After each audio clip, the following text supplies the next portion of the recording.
Hamas aparentemente está favorável a uma proposta de cessar-fogo com Israel, mas Benjamin Netanyahu não demonstra exatamente a mesma vontade.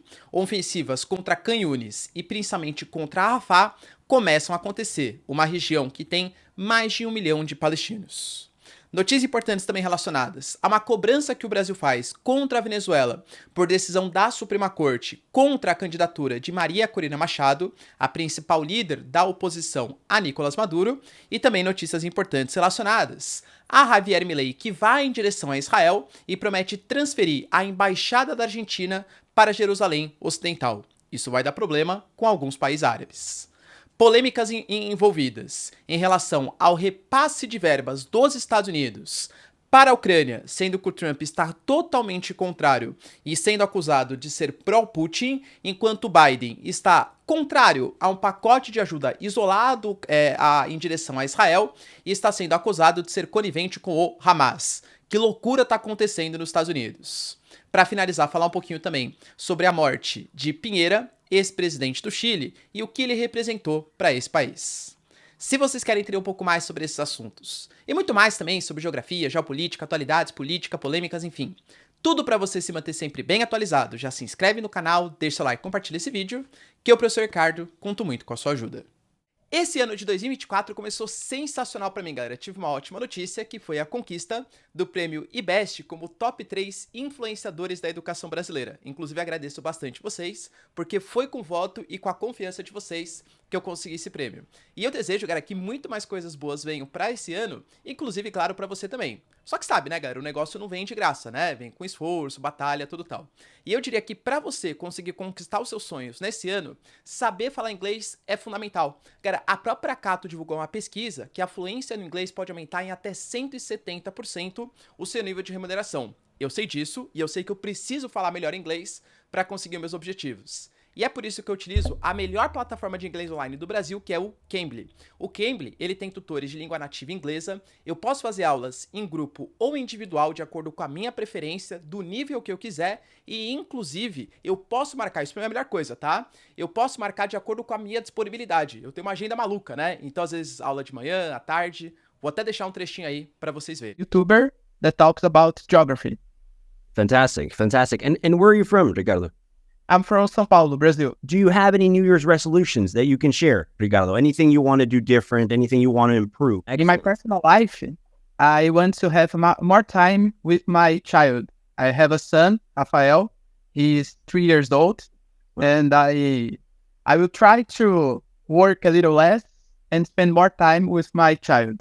That's fantastic, man. Congratulations. Yeah. Yeah, congratulations. Thanks. E para esse mês, galera, eles disponibilizaram para aqueles influenciadores que mais curtem o trabalho, que mais são envolvidos com a marca, e eu tenho a honra de falar isso, tá? Uma super promoção chamada de VIP, né, os clientes VIPs, que tá disponibilizando para vocês uma super promoção de somente R$ 9,00 por aula. Pois é, pessoal, confere aqui, ó. Vou deixar o link na descrição. Utiliza o cupom que eu tô disponibilizando para vocês para ter acesso à melhor plataforma de inglês online do Brasil por um preço extremamente acessível. Mas cuidado que é só pelas próximas 48 horas, hein? Então corre lá, pessoal, e aproveita. Dica do professor Ricardo. Bom, galera, então vamos lá, ó. Como eu falei para vocês na introdução, a gente teve uma, aparentemente, notícia positiva em relação ao cessar-fogo na faixa de Gaza, em que o Hamas aparentemente está concordando com a proposta elaborada principalmente por uma coalizão entre Egito, Catar e Estados Unidos. Lembrando que Antony Blinken está na sua 4ª visita em direção ao Oriente Médio, depois dos ataques do dia 7 de outubro, passou pela Arábia Saudita, negociou com Bin Salman, passou pelo Egito negociando com o general Al-Sisi e ainda passará tanto pelo Catar como também em direção a Israel. A proposta é clara, apaziguar a situação, fazer um acordo de cessar-fogo. Aparentemente, o que está sendo negociado é que Israel vai dar um cessar-fogo próximo ali de 1 mês, tá? Essas são as previsões, enquanto o Hamas progressivamente vai liberando aparentemente ali os seus 136 reféns. Só que existem algumas situações complicantes nessa situação. Por quê? Primeiro que Israel começa a divulgar alguns dados relacionados da sua inteligência, que não são todos os reféns que estão com vida, mais de 30 já foram mortos pelas ações do Hamas. Tem também relações com a agência especializada nos refugiados palestinos, conhecida como a UNRWA, em que Israel está apresentando provas para a ONU que essa agência tem ligação com o Hamas e também com a Jihad Islâmica.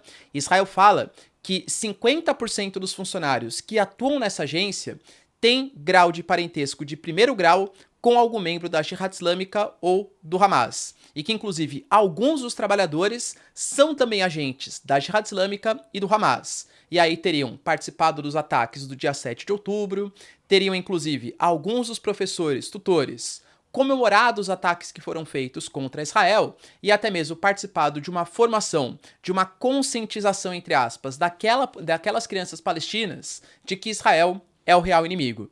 E também, cara, não dá para ignorar que Israel está fazendo ofensivas cada vez maiores em direção ao sul de Gaza, inclusive chegando em direção ao extremo sul, já na fronteira com o Egito, que é a região de Rafah.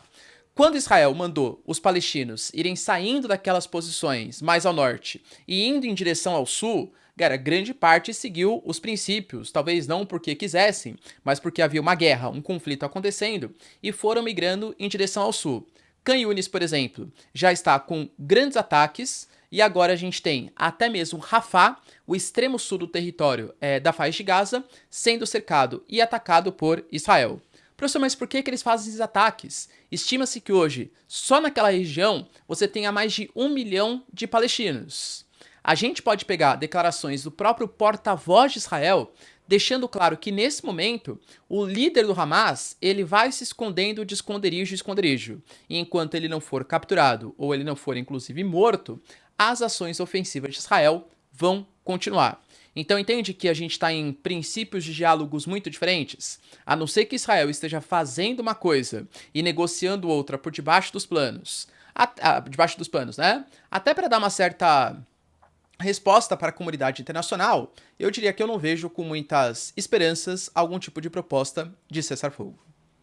Outra notícia, pessoal, que movimentou bastante, está relacionada a uma reunião que a gente teve do Celso Amorim, é o assessor especial das Relações Exteriores do Brasil, com o presidente da Assembleia Nacional da Venezuela, que é o Jorge Rodrigues. O Brasil, ele vinha com receio de se posicionar, por quê? A gente teve na semana passada um anúncio que a Suprema Corte da Venezuela, de fato, ratificou que algumas lideranças da oposição, principalmente depois que o Nicolás Maduro anunciou um suposto atentado ali contra a sua vida, mas que os líderes da oposição, eles estavam impedidos de concorrer no próximo pleito. Principalmente o Henrique Capriles, que já foi inclusive concorrente contra o Nicolás Maduro depois da morte de Hugo Chávez, e agora, mais recentemente, a Maria Corina Machado, que venceu as prévias da Venezuela para ser a opositora do Nicolás Maduro com mais de 90% dos votos. Em um momento em que a Venezuela, em que o Nicolás Maduro tem menos de 20%, pelo menos segundo as pesquisas venezuelanas, tá? De aprovação popular, e a Maria Corina Machado goza de tanta popularidade, pelo menos por parte da oposição, é claro que isso talvez tenha preocupado um pouco o Nicolás Maduro. Tanto que a Suprema Corte deliberou que a Maria Corina Machado está impedida por traição à pátria. Ela é a favor da privatização de algumas empresas, inclusive a PDVSA, estatal de petróleo venezuelana, e apoiou as sanções contra a Venezuela praticada pelos Estados Unidos.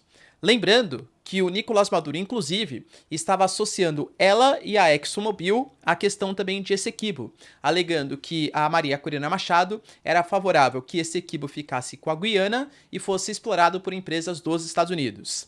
Ela mesma veio a público e falou que não, tá? Ela não é favorável à Guiana tendo a posse ali de Essequibo, que Essequibo tem que pertencer à Venezuela. Que nem eu falei pra vocês, cara, a questão de Essequibo é uma questão muito nacionalista pra Venezuela. Não é muito bolivariano, esquerda, direita, é uma questão do povo venezuelano.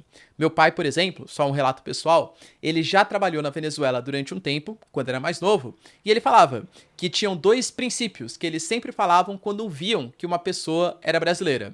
Que o Brasil é um país imperialista e que Essequibo pertence à Venezuela, tá? Segundo, claro, os venezuelanos.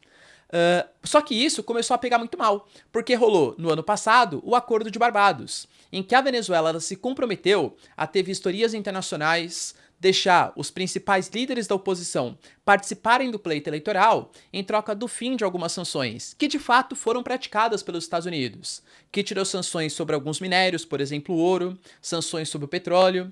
Não achem que é porque os Estados Unidos estão super preocupados com a democracia na Venezuela, e sim porque naquele contexto o preço dos combustíveis fósseis estava muito elevado e era necessário colocar mais petróleo no mercado mundial para baixar o preço da commodity e, consequentemente, reduzir a inflação, que é uma coisa que pega muito, ou estava pegando muito naquele momento para a população americana. E o Brasil ficou no meio termo, porque o Brasil, a gente sabe, tem ligações próximas ali com Nicolás Maduro, só que ao mesmo tempo está tentando fazer com que Estados Unidos, União Europeia e outros organismos, outros países, respeitem a Venezuela. Só que com a Venezuela ignorando o Acordo de Barbados e impedindo líderes da oposição de participar, o Brasil até meio que perde credibilidade como esse mediador internacional, não só na América do Sul, mas no contexto atual, em que o Brasil, como presidente do G20, está ousando discutir até mesmo uma reforma do Conselho de Segurança da ONU, entende? Então, o Celso Amorim, o Brasil, né, na verdade, em nota, ele fez uma declaração, eu diria, um pouco tímida, se declarando favorável à democracia, favorável à retomada dos acordos de Barbados, mas também indo contra as sanções contra a Venezuela. Aparentemente, pelo que deu para perceber, o Brasil ficou incomodado, atuou num tom de cobrança com a Venezuela, mas sem deixar transparecer isso muito para público, afinal a Venezuela é um aliado do Brasil que está tentando se consolidar como uma liderança sul-americana. Outra notícia, pessoal, importante, está relacionado à visita de Javier Milei. Durante a sua campanha, ele já tinha prometido que a Argentina iria, pelo menos nas questões geopolíticas, sair desse eixo BRICS da força. Inclusive, a Argentina foi convidada a fazer parte dos BRICS. Alberto Fernandes tinha aceitado, o Javier Milei e a Diana Mondinho, a sua chanceler, rechaçaram essa proposta, a Argentina não faz parte dos BRICS, e que quando ele fosse eleito, ele faria viagens oficiais a Israel e aos Estados Unidos para consolidar essa parceria geopolítica. Claro que também ele falou que não ia se reunir com países comunistas como Brasil e China e acabou voltando atrás. Que nem eu falei, galera, uma coisa é você candidato, um tom mais radical para ganhar eleitores, tal. Outra coisa é um governo mais pragmático que sabe que Brasil e Argentina são importantes para o mercado externo argentino. Se tem uma coisa que a Argentina precisa hoje é de dólares, até se tem como objetivo de dolarizar a economia, como era o plano inicial. Cortar relações com os dois maiores parceiros econômicos não fazia muito sentido, né? Mas enfim, ele acabou voltando atrás. No caso de Jerusalém, ele foi para Israel, perdão. Ele foi recebido, galera, pelo Israel Katz, tá? Que é o chanceler de Israel. E anunciou, primeiro ele ficou muito emocionado, inclusive ele não é judeu, mas ele fala que ele aprecia muito, inclusive utilizou até uns argumentos históricos, religiosos, falou que aprecia muito a religião judaica e quer se converter, talvez futuramente, para o judaísmo. E prometeu abrir uma embaixada da Argentina em Jerusalém Ocidental. Só que aí existe um certo complicante, uma certa complicação. Qual? Jerusalém, segundo a própria Constituição de Israel, que recentemente mais ou menos, né? Foi reformada. Sim, Jerusalém é a capital única e indivisível de Israel. A gente tem o Trump, enquanto era presidente dos Estados Unidos, também reconhecendo isso, mas poucos países do mundo se comprometem a aceitar essa realidade. Porque aceitar que Jerusalém é a capital de Israel e não Tel Aviv ou qualquer outro ponto, significa você falar que Jerusalém não é a capital também da Palestina, que teoricamente, segundo as divisões internacionais, enfim, pelo menos antes da Guerra dos 6 Dias, deveria ser um princípio de uma cidade comandada internacionalmente com a convivência entre palestinos e judeus, né, entre Israel e o suposto Estado palestino.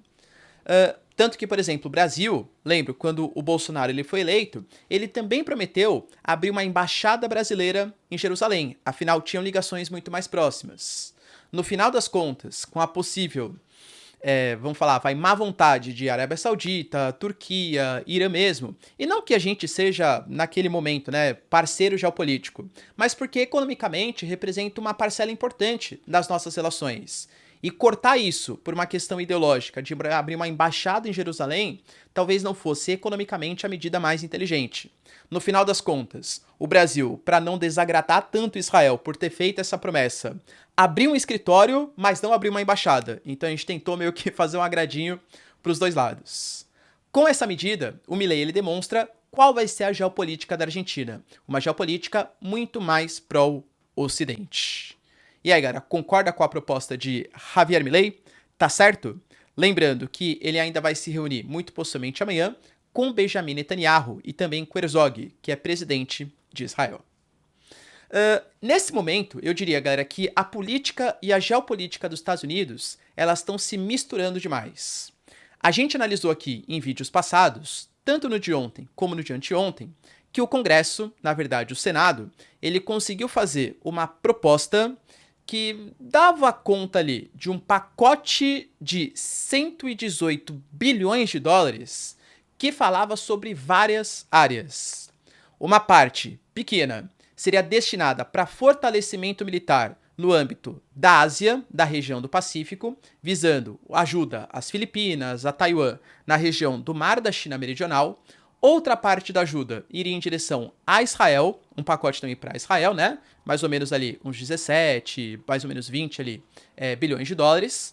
Uma parte iria para a questão da segurança da fronteira entre México e Estados Unidos. A gente sabe, cara, que toda a questão do Texas, dos estados fronteiriços, da carta dos governadores republicanos contra a medida do Biden, contra a polícia de fronteira do Biden, que aparentemente, segundo os republicanos, está deixando uma fronteira extremamente permeável. A gente fala em um único mês, mais de 300 mil imigrantes ilegais passando pela fronteira sul dos Estados Unidos, isso no finalzinho do ano passado. Então, aumentava ali a capacidade de fiscalização, inclusive com instrumentos físicos, com arames, cercas, até mesmo muros, possivelmente, tá? E tinha ali também destinado mais ou menos uns 60 bilhões de dólares em direção aos ucranianos. A grande questão é que esse pacote, vamos colocar assim, ele toca em vários pontos ao mesmo tempo. E isso não dá para esquecer que estamos às vésperas de período eleitoral. Tudo funciona nesse mundo da política, né? Com a repercussão política que aquilo vai causar no eleitorado. Um dos pontos que o Trump ele vem batendo mais forte é justamente na fragilidade que o governo Biden representou para as questões migratórias dos Estados Unidos. Se você pega o número de imigrantes ilegais, o número de imigrantes que pediram asilo nos Estados Unidos, até mesmo nos governos democratas passados, como o governo Obama, a discrepância é muito grande, ela é muito significativa. Então, nesse momento, fazer um pacote de financiamento para reforço da fronteira, isso... Sabe aquele cara mais moderado? Que votaria no Biden porque não gosta muito do Trump? Pô, mas o Biden tá dando mancada com as fronteiras, né? Opa, mas o Biden aparentemente tá mudando sua postura. Então, entende, cara? Então, pro Trump, não é muito legal que esse pacote seja aprovado. São gastos destinados para a Ucrânia, enfim, que vão até aumentar o déficit público nos Estados Unidos, mas representam um incremento em algumas políticas que são sensíveis para parte do eleitorado dos Estados Unidos. Então, Trump, ele está deixando claro, se vocês aprovarem esse pacote, vocês republicanos do Congresso, vocês estão dando um presente para os democratas. Vocês estão premiando a ineficiência, entende? Só que dentro desse pacote não está só a questão fronteiriça. Está também, por exemplo, a questão de Israel e a questão da Ucrânia. A questão de Israel... Os republicanos estão fazendo um pacote separado com pouco mais de 17 bilhões de dólares para fazer uma votação separada. Por quê? Porque se o Trump for contra esse pacote ou os republicanos forem contra esse pacote, eles também estão indo contra a ajuda econômica a Israel, que é uma coisa que não combina muito com as pautas republicanas. Então, o que os republicanos querem é aprovar o pacote de 17 bilhões, mas sem ser o pacote de 118 bilhões. Professor, mas tem uma pergunta. E os ucranianos nessa? De verdade, para os republicanos, principalmente para o Trump, ele já deixou bem claro, a Ucrânia não será prioridade nas nossas relações geopolíticas internacionais. Ele já deixou bem claro que a Ucrânia é um país que está numa contraofensiva estagnada, existem brigas políticas entre Zaluzny e Zelensky, e a gente sabe que desde a primeira eleição ali do Trump, existem suspeitas que o Trump ele é parceiro do Putin.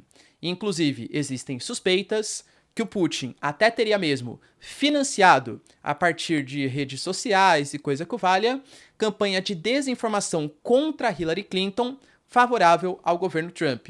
Pessoal, nada disso é confirmado, tá? E a gente tá falando de especulações sobre o tema. Especulações. Mas, de novo, está voltando o debate nos Estados Unidos de que o Trump ele está fazendo essa política não só de tentar brecar, né, esse pacote de 118 bilhões, não só por questões políticas e ideológicas, mas também para ajudar o governo Putin. Até porque a gente sabe que a Ucrânia recebeu um pacote de 50 bilhões de euros da União Europeia, mas muito mais para as questões sociais, de reconstrução, mas pacote militar mesmo, cara, tá carecendo. A Ucrânia está com dificuldade de projéteis, de munições, de equipamentos. A gente teve declarações recentes de generais falando que vai ter que mudar a postura. A Ucrânia vai ter que apostar muito mais em tecnologia, porque em número de combatentes e número de munições e armamentos não dá conta dos russos. O exército ucraniano divulgou num passado recente uma ideia que a Rússia está convocando 500 blindados, 600 blindados leves de combate, alguns obuseiros ali, e inclusive 40 mil militares para fazer uma invasão em Kharkiv, a segunda maior cidade da Ucrânia. Precisa do dinheiro dos Estados Unidos. Então a gente tem acusações sendo feitas de lado a lado. O Biden não quer que aprove esse pacote de 17 bilhões. O Biden está sendo acusado de ser concomunado com Hamas, tá vendo? Está bloqueando verbas para Israel. Mas o Biden fala, não, eu quero aprovar verbas para Israel, só que dentro desse mega pacote de 118 bilhões. Já o Trump está sendo acusado de ser concomunado com o Putin, só que ele fala que, na verdade, é para não dar um prêmio pela ineficiência dos democratas que não conseguiram controlar a fronteira sul dos Estados Unidos. Complicado, né, galera? E eu diria para vocês que quem tá olhando ali de longe, desesperado para que esse pacote seja aprovado, sim, são os ucranianos, que pelos republicanos vão ficar um pouco longe desse dinheiro. Para finalizar, pessoal, notícia triste, agora enquanto estava inclusive preparando aqui, né, o vídeo para vocês, a gente teve a informação que o helicóptero que tinha o Piñera, ex-presidente do Chile, ele caiu e aparentemente as informações preliminares é que o resgate conseguiu salvar algumas pessoas, tal, mas não conseguiu salvar o Piñera. Para quem não sabe, ele foi presidente do Chile de 2010 a 2014 e depois de 2018 a 2022. Desde o final do governo do Pinochet, eu diria que ele foi o único presidente de direita que conseguiu quebrar os ciclos no Chile, né? Os ciclos de esquerda.